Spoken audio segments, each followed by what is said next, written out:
Thanks everybody for inviting me to this awesome place. This is the first time I've ever been to Israel as well, which is very exciting. Yep, thank you.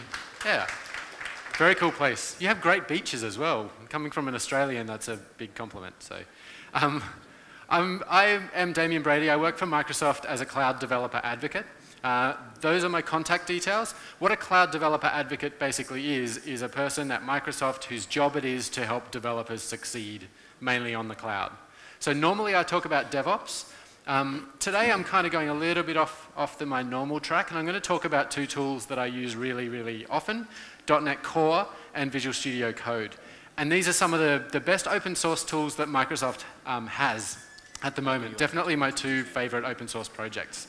So, who here uses .NET in some form in their organization right now? Okay, that's maybe a third to a half of the room. That's pretty good. How many people who didn't put their hand up, how many of you don't use .NET because you're not writing desktop apps for Windows?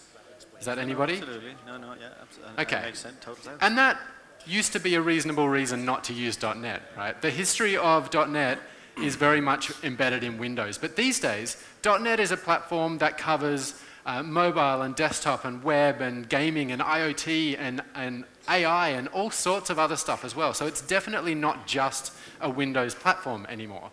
We've even got tooling. It's basically a platform that does a lot of heavy lifting to enable you to write applications no matter where you want to run them. So .NET Core is part of this .NET ecosystem. Now, for those people who don't want to use .NET because it's a Windows thing, totally understand it. I was around when .NET 1.0 came out, and I thought it was the most amazing thing ever.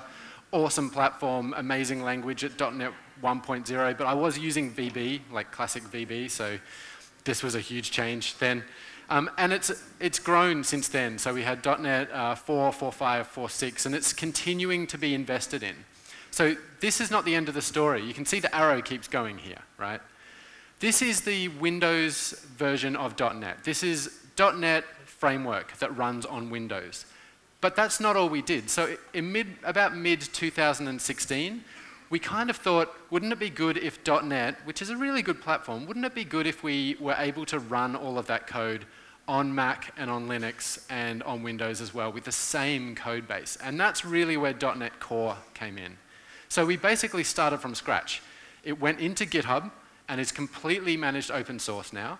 .NET Core 1.0 had its good parts and bad parts. We really kind of hit our stride with .NET Core 2.0 as well. And now we're up to 2.1, the second preview, and it'll come out of preview really soon. So, I mean, very soon. I'm not allowed to announce it because I don't exactly know, but it's very soon.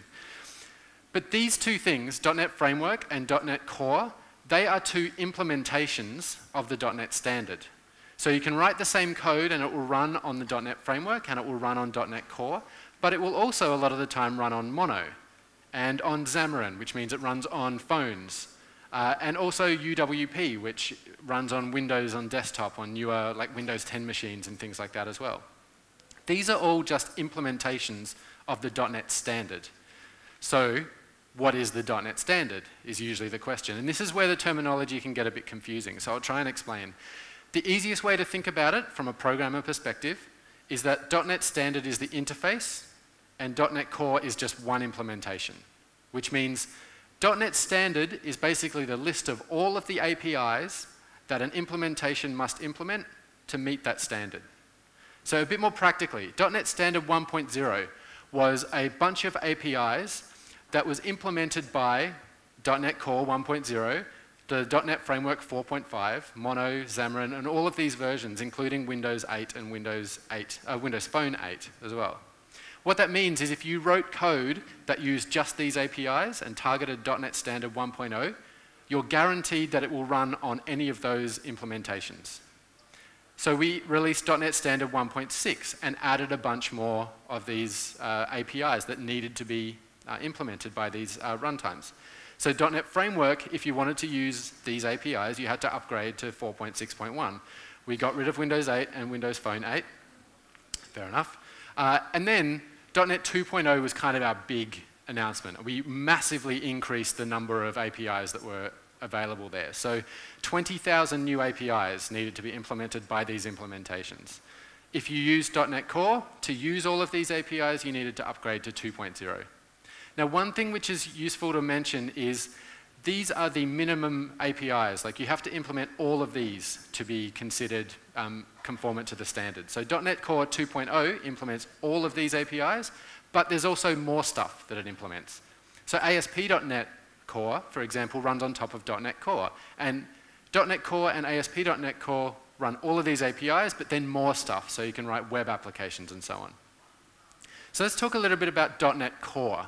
That's the one that most people are using these days, or most people are going to. .NET Core itself is completely open source, as I mentioned. So it is one of the highest velocity open source projects that exist at the moment. So you can see on this graph, commits along the bottom and then PRs and issues along the left. It's one of the most active open source libraries at the moment, or open source projects at the moment. It's also not just Microsoft doing this work. So, for example, and this has just stopped.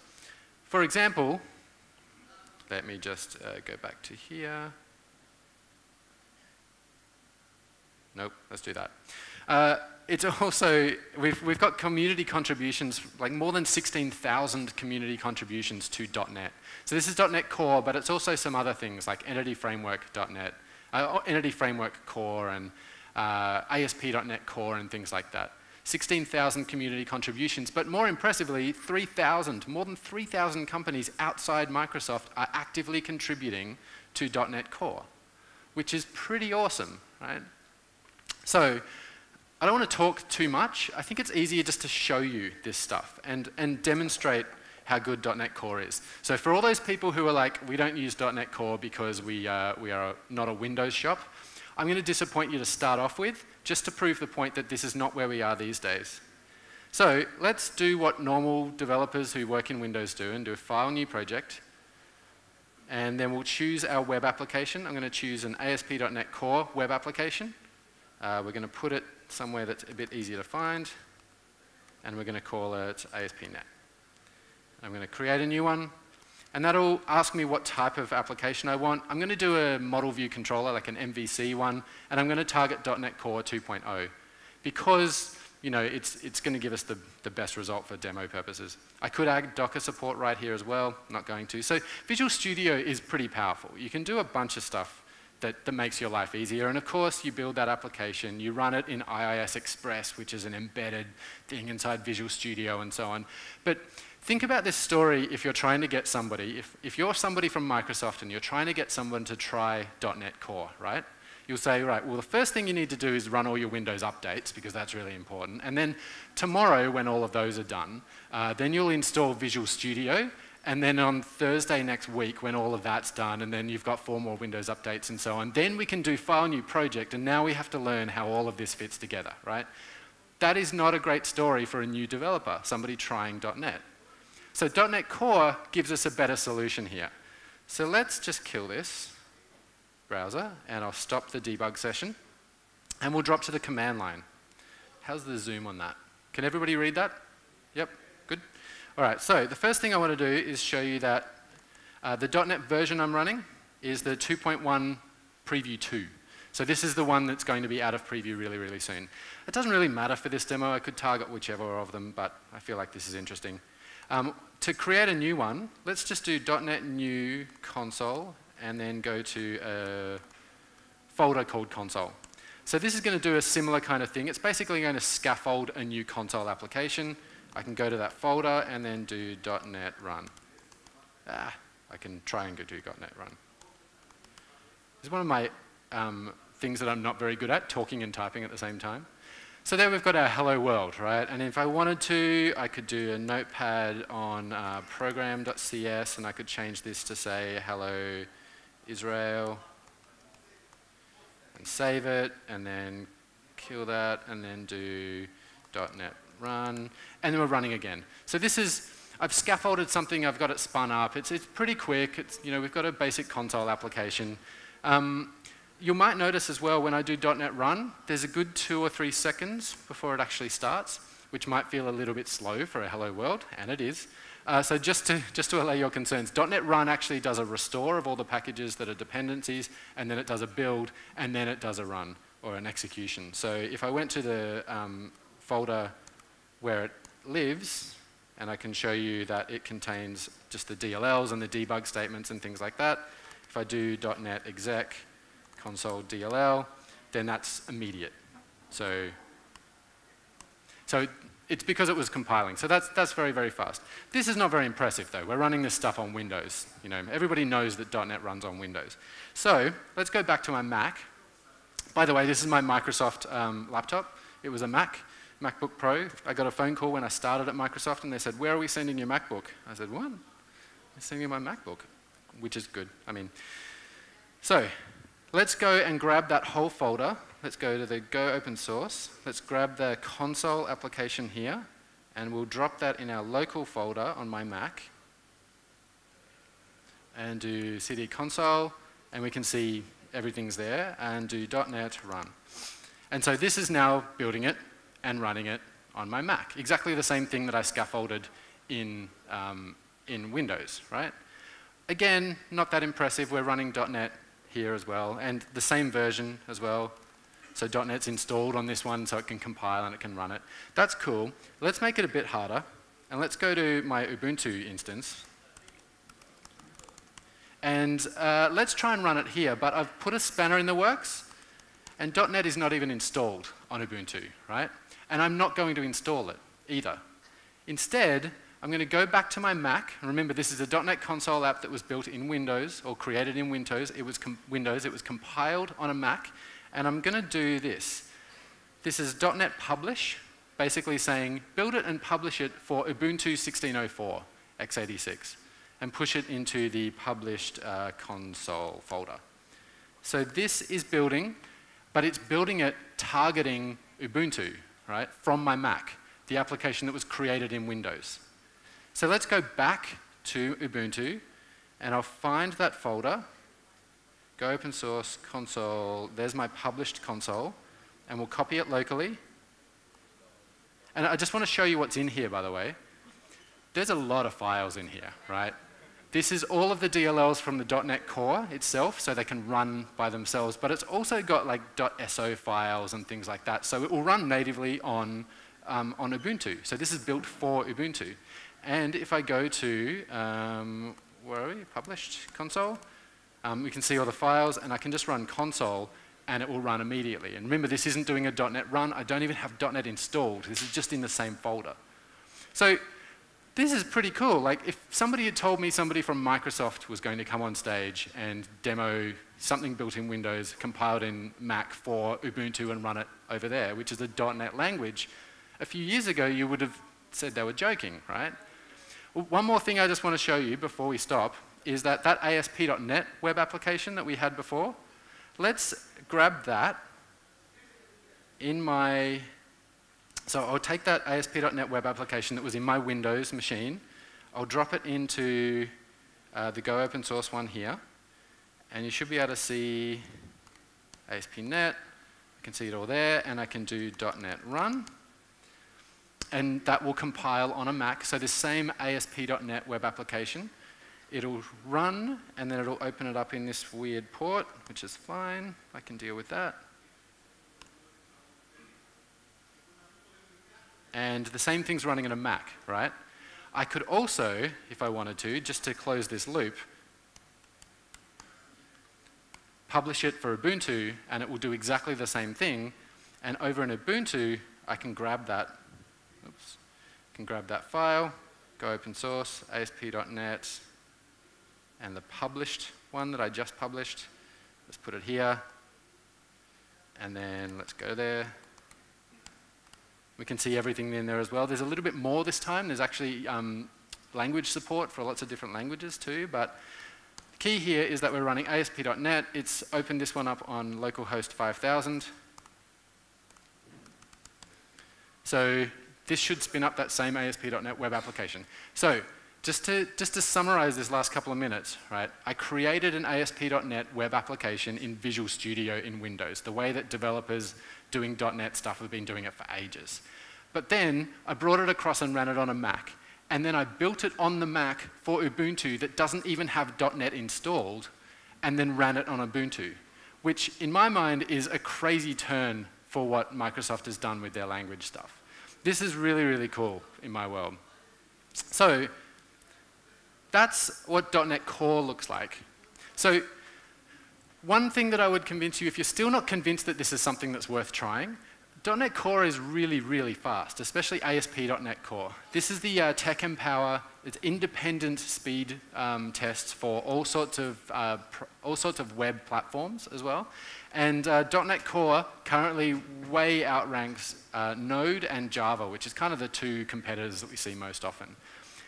The team that writes .NET Core, they've concentrate on this metric really, really really intensely, right? This is a really important thing for them. They want it to be fast because they want people to be productive.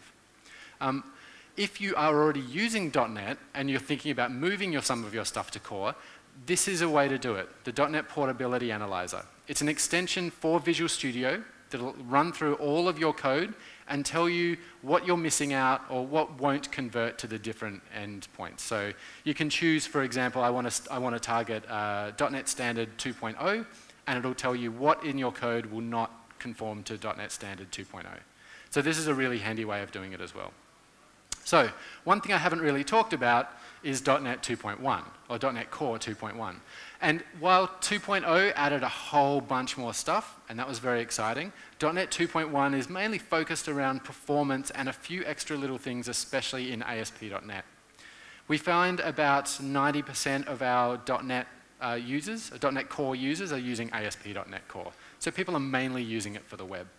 But in .NET 2.1, the biggest things that we're concentrating on is performance. So the build performance is hugely increased, made way better. We've got global tools and things like NPM, if you're familiar with that. And the span of T and memory of T stuff, that is really around performance at runtime as well. So the build performance, though, is quite amazing. They've got up to 10 times faster build times for larger web applications, which means we're kind of improving what we call the inner loop. Like make a change, compile it, run it, does it actually work? This inner loop means that developers are more productive. Now the outer loop stuff, to do with the span of T and memory of T and stuff, that's all around making sure that we're not copying data around all over the place. If we have an array of bytes, we can just refer to those array of bytes and change them without copying them into objects and things, which .NET has done in the past. ASP.NET has a bunch of improvements as well. The HTTP client factory is a really handy way of, especially in a microservices world, actually getting HTTP clients that are recycled and managed in pools and things like that to connect to third-party services. UIs inside libraries, which is really, really handy, especially for the GDPR stuff, which I'll mention in a sec. And then SignalR is finally coming to ASP.NET Core as well. So SignalR is like a real-time communication between client and server. It means that you can open WebSockets and immediately communicate between the client and the server. And if your browser doesn't support WebSockets, it'll fall back to things like long polling and things like that. So that's very cool. The GDPR stuff is probably most relevant for this kind of part of the world, Europe and Israel and so on. There's a lot of companies doing stuff with European companies.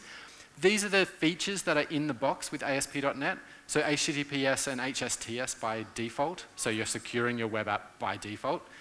There's a cookie consent, the little banner that appears at the top, that's in there by default. And then all of the identity stuff that's in ASP.NET, all of that gives people the ability to download the data that we collect about the user and to delete it as well. And this is in the box. And because we can put UI in the libraries now as well, you don't have to write all of the UI for this. That's done for you. Microsoft has done that for you. All right, so that's .NET Core, and I'm conscious of time, and I want to show you the VS Code stuff as well. So remember this graph here where we talked about how .NET was one of the highest velocity projects? That is VS Code. So VS Code is completely open source as well. And it's kind of a slightly better story in terms of its history from open source. It was built from the ground up on Electron to be for Mac, Windows, and Linux. So it will run really, really well on all of those platforms, completely open source. All of the issues, all of the feature tracking, they have a wiki showing what's coming next and all of that kind of stuff, all open source on GitHub. and it's really popular. Like, we only started this a couple of years ago, but in the recent Stack Overflow survey, it was the #1 developer tool, which is crazy. Like, Microsoft has produced an editor which is the #1 developer tool for any language across Stack Overflow. There's 3.2 million monthly users of VS Code. The community around it is amazing as well. There's more than 6,000 extensions that have been built for VS Code. Everything from language support to all sorts of weird stuff that goes in there as well. I'll show you a couple of those extensions soon. So the history is a bit faster. We started it April 2015, we announced it, and then a few months later we put it on GitHub under an MIT license. And then it came out of preview, basically released to web April 2016. And since then, except for December, they've been doing regular monthly releases. So every month, there's a new release of VS Code. There's also an insiders program as well, so you can get nightly releases if you want them as well, if you want to try stuff out. So let's have a look at that. We haven't looked at it yet, so let's just jump to our Mac. We'll clear this. And of course, we could edit our ASP.NET web application using VS Code, but that wouldn't be very interesting. So let's go to Node, and let's do a Node app. So I'm going to open code. Let's make this full screen. And this is our Node application. It's pretty basic. I'm not much of a Node developer, as you'll see in a second. So we've got, a router, we've got our app.js, and it's using Jade and things like that. So that's all cool. One of the other cool things about VS Code is you have an inbuilt terminal. So you can actually use the terminal or the command line or whatever it is in whatever operating system you're using without exiting VS Code. There's some cool stuff like Zen mode. Oops, wrong one. So you can focus on your code and things like that. And if you want to learn how to use stuff as well, there is a cool thing called, oops, wrong one, help, the interactive playground. And that lets you just play with stuff that VS Code can do, like, hex values for strings and stuff like that. There's a whole bunch of stuff in there. It's really easy to get started. So let's hit this scenario, and we want to actually run this Node app and debug it at the same time. So let's just put a breakpoint here, and we need to run this and debug inside VS Code. So the way we do that is in our launch.json. Oops, let's create that. Actually, no, let's not do that. Let's do this. Let's go to the debug section and click on the cogs there. That should let me set up a runtime thing for Node, and it will create my launch.json. This is just a file that tells Visual Studio how to work. And that's all I have to do. Then I can press the play button, very similar to Visual Studio if you're used to that. And we are now listening on port 3000. So localhost port 3000. And let's run that. And it's saying it's Wednesday, which is not what I wanted it to say. Let's have a look at my index. Oh, no. All right. Let's do this again. Let's do console. What do I want to do? Let's just continue, shall we? Are we hitting our breakpoint? Oh, I know what I'm doing. I think I'm still running a Docker container. I'm jumping ahead. Everybody just pretend I'm not doing this. Let's just stop that node container, and let's run this again. That should hopefully stop in a second. There we go, that stopped. All right, let's debug this again. So now we're debugging our Node application. If I go to port 3000, we've hit our breakpoint, and we get really handy kind of step over the next thing, and we get IntelliSense and like details about the context that we're working in and stuff like that. So we are debugging our Node application inside VS Code, which is kind of cool. So let's say we want to add Docker support for this. You might have guessed that's where I'm going. So there's an extension for Docker, if we kill this debug session. There's an extension for Docker called, which will let you add Docker files to the workspace. So I don't really know much about Docker, I'll be honest. But I know that I'm running a Node app, and I know it's on port 3000. And so then it'll just go ahead and create my Docker file for me, basing it on 8.9 Alpine, so really lightweight Linux, and then exposing port 3000. It also gives me Docker Compose files, and even a debug one. So I could run this, and you saw it running inside the Docker container before because I didn't kill that Docker container. So let's just create another one. Let's do docker build image using the Docker file. I'll call it node latest. And then let's do you can see that in here, the output, debug console, our Docker compose up. So we've created that image. I'm going to compose using that debug one because this opens the node debug connection between the two of them. So we've got recreating that node, and then if we go in here, we can see that if we refresh, this one's been up 9 seconds now, so it's running.